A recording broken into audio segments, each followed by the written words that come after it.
নমস্কার বন্ধুরা। আজকের মোটিভেশনাল চ্যানেলে আলোচনা করব নিজেকে মূল্য দিতে শিখুন, সমাজ আপনাকে মূল্য দেবে। কখনো কি আয়নায় মানুষটি আপনাকে পীড়া দেয়? তাকে দেখলে কি আপনার দম বন্ধ হয়ে যায়? প্রতিদিন যাবতীয় সমস্যা বা ব্যর্থতার জন্যে অনবরতভাবে আপনি কি তাকেই দায়ী করেন? তার সাথে থাকা, তার কাজ, তার সত্তাকে কি আপনি অপছন্দ এমনকি ঘৃণা করেন? উত্তরগুলো যদি হ্যাঁ হয়ে থাকে, তবে বলতে হবে আপনি একজন সেলফ লোদার, যার অর্থ আপনি নিজেকে ঘৃণা করেন। বিভিন্ন সমস্যা বা ভুলের জন্যে কম বেশি আমরা সবাই নিজেকে দায়ী করি, কিন্তু একজন সেলফ লোথার, সে সব কিছুর জন্য নিজেকে দায়ী করে নিজেকেই। সে সব সময় কাজের জন্যে শাস্তি দেয়, যার সাথে তার কোনো সম্পর্ক ছিল না। অবশ্য অনেক সময় আছে যখন মানুষ নিজেকে কাজে উৎসাহী করার জন্যে সেলফ লোথিংয়ের আশ্রয় নেয়, অথচ আমরা কেউই কিন্তু জন্মগতভাবে নিজেকে ঘৃণা বা নিজেকে দমিয়ে রাখি না। মনোবিজ্ঞানীদের মতে পার্শ্ব বা পারিপার্শ্বিকতার দরুন এমনটি হয়ে থাকে। কিভাবে বুঝবেন যে আপনি সেলফ লোথিংয়ের শিকার হচ্ছেন? কোনো কাজে বা কোনো কাজ করার পূর্বে আপনি নিজের লক্ষ্য যতটা হওয়া উচিত তার চেয়ে নিজেকে অনেক নিচে রাখেন। ভাবেন যে এতে করে যদিও বা আপনি সফল হন কিংবা ব্যর্থ হন, ফলটি আর আপনাকে আঘাত করতে পারবে না। আপনি হয়তো এটা মনে করছেন লক্ষ্য নিচে স্থির করলে আপনার সেটাতে পৌঁছতে অতটা কষ্ট করতে হবে না, কিন্তু এই কাজ করতে গিয়ে যে আপনি নিজের কাছেই নিজেকে হেয় করছেন তা আপনি বুঝতে পারছেন না। আপনি জানছেনও না যে কিভাবে আপনি প্রতিনিয়ত নিজের যোগ্যতাকে ছোট করে দেখছেন, এবং দেখা যাবে ভবিষ্যতে আপনি অনেক সুযোগ হেলায় হারিয়ে ফেলছেন সির্ফ চেষ্টা ও আত্মবিশ্বাসের অভাবে। আপনি অনবরত নিজেকে দোষ দিতে থাকেন, কখনো এমন কোনো ঘটনার জন্যে যার সাথে আপনার কোনো কালেই সম্পর্ক ছিল না। সব সময় আপনার মধ্যে এক ধরনের অপরাধবোধ কাজ করে। ছোটোখাটো ভুলের জন্যে আপনি সব সময় সংকুচিত থাকেন, সব কিছুর দায় আপনি নিজের কাঁধে তুলে নেন।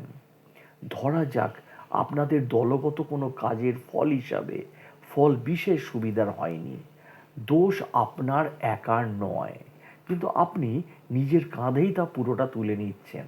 অকারণে আপনি অন্যের কাছে ক্ষমা চাইছেন, কোনো কারণ ছাড়াই আপনি সবার সামনে নিজেকে ছোট করে তুলে ধরছেন।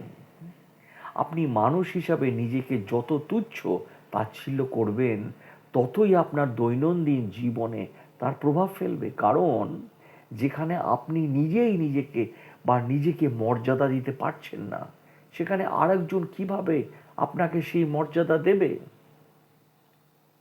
আবার অনেক সময় নিজেকে তিরস্কার করে অনেকেই নিজের কাজকে উদ্বুদ্ধ করে। এটা এক ধরনের রিভার্স সাইকোলজি বলতে পারি আমরা। এটাই করতে পারছি না, তাহলে এতদিন তাহলে কি শিখলাম? বা এটা না করতে পারলে আমি সমাজে বেঁচে থাকার অযোগ্য। অনেকটা এই ধরনের কথা বলে নিজেকে একরকম উৎসাহ প্রদান করে। অনেকেরই এক্ষেত্রেই তা কাজে লাগে, কিন্তু আদতে এহেন ঋণাত্মক আচরণ ব্যক্তির মানসিক স্বাস্থ্যের জন্যে কতটা মঙ্গলজনক তা প্রশ্ন সাপেক্ষ। কারণ এই ধরনের আচরণ পরবর্তীতে হতাশা এবং দুশ্চিন্তা ডেকে নিয়ে আসে। আপনি শুধু নিজের ভুলগুলোর ওপর জোর দিচ্ছেন। আমরা মানুষ, ভুল শুদ্ধ সিদ্ধান্ত নিয়েই তো জীবন। কিন্তু একজন সেলফ লোথার শুধু নিজের ভুল করার সময়গুলো মনে রাখেন, ফলে তার নিজের কাছে মনে হতে থাকে যে তার দ্বারা ভুল বা ঠিক সিদ্ধান্ত নেওয়া সম্ভব নয়। নিজের বিদ্যা গুণাবলী সন্দেহের চোখে দেখা শুরু করেন, অনবরত নিজেকে আঘাত করে সে, এতে তার কোনো উন্নতি তো হয়ই না, বরং আত্মবিশ্বাস দিন দিন কমতে থাকে। সর্বক্ষণ তার মনে হতে থাকে যে আমি পারবো না, আমার দ্বারা কোনো ভালো কিছু সম্ভব না বা হবে না ইত্যাদি। আপনি অন্যের সাথে নিজেকে তুলনা করেন সব সময়, কে কি পেল এবং তাদের তুলনায় আপনি জীবনে কি করতে পেরেছেন, এই নিয়ে আপনি সবসময় দুশ্চিন্তাগ্রস্ত থাকছেন। অমুক মানুষের সাথে মিশতে পারে ভালো, আমি সেটাও পারি না, অমুক সুশ্রী আমি কুশ্রী।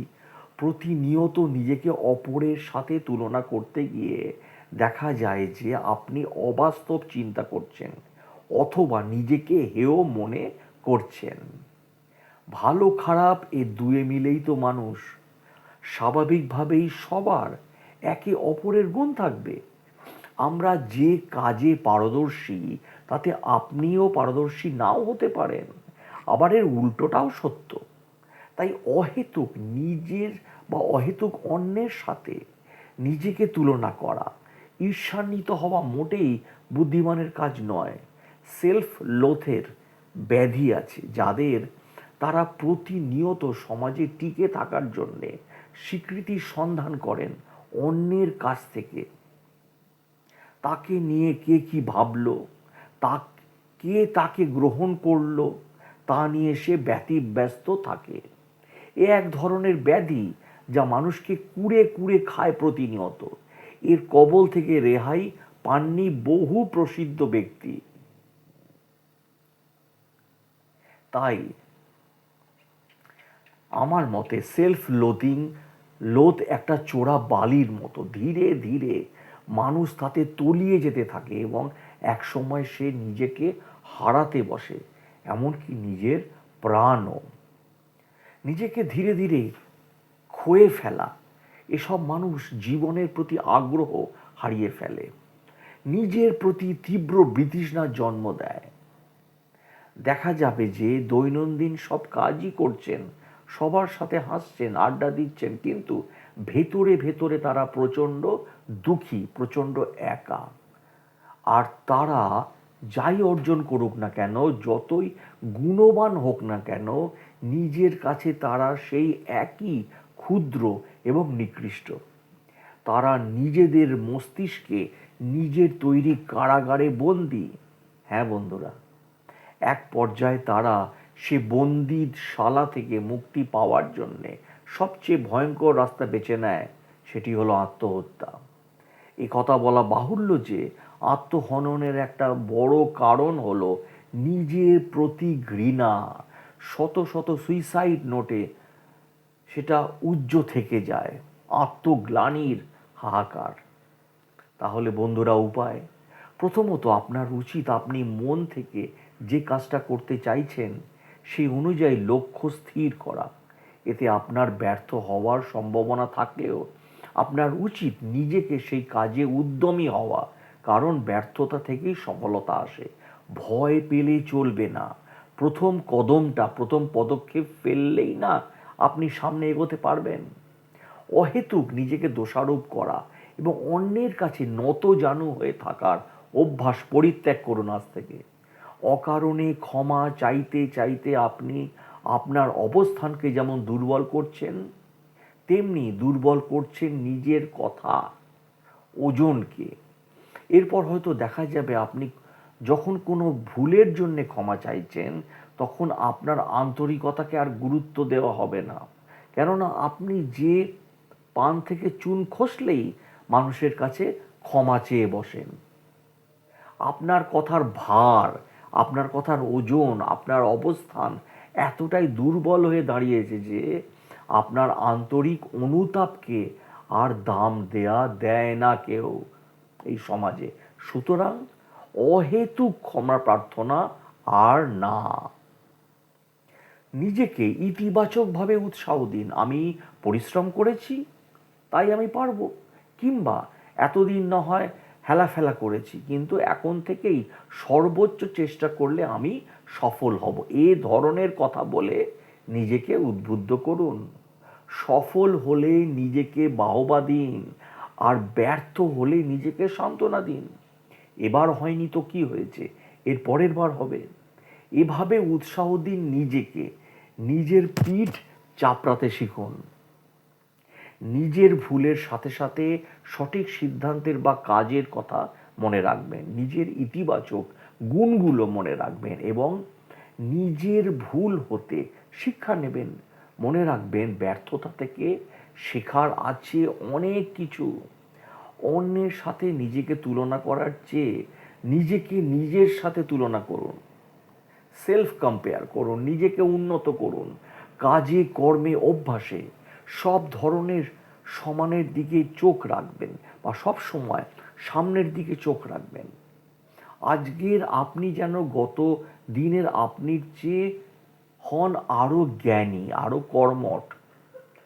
এমন একজন হয়ে উঠুন যাকে আপনি গর্ব করতে বাধ্য। সেলফ লোথ নিজের সাথে এক প্রকার যুদ্ধ। আপনাকে যুদ্ধ করতে হচ্ছে আর এক আমির সাথে, যে কিনা সর্বক্ষণ আপনাকে দমিয়ে রাখতে চায়, ধ্বংস করতে চায়। আমরা যখন ঘৃণা করার জন্যে আর কাউকে পাই না, তখন আমরা নিজেদেরকে ঘৃণা করি। আত্মসমালোচনা অবশ্যই একটি বড় গুণ আমি মনে করি, কিন্তু নিজের প্রতি অবিচার করা নয়। মানুষ তার স্বভাবগত বৈশিষ্ট্যের জন্যে চায় যেন অন্যেরা তাকে বোঝে, সকলের কাছে গ্রহণযোগ্যতা চায়। কিন্তু যে মানুষ নিজেকেই গ্রহণ করতে পারছে না, অন্যজনের কাছে সে গ্রহণযোগ্যতা আশা করবে কিভাবে? আপনারাই বলুন। আপনি যদি নিজের আচরণকে ঘৃণা করতে পারেন, তাহলে হয়তো আপনি নিজেকে ভালোবাসতেও পারবেন। দিন শেষে আমাদের সবচেয়ে কাছের জন কিন্তু আমাদের ছায়া, আওয়ার ওন শ্যাডো। আপনার সবচেয়ে বড় সমর্থক, সবচেয়ে আপনজন কেবল আপনিই পারবেন নিজেকে সম্পূর্ণ করতে, অন্য কেউ না।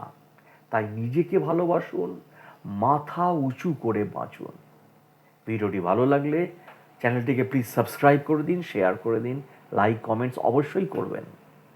অসংখ্য ধন্যবাদ। ভালো থাকবেন,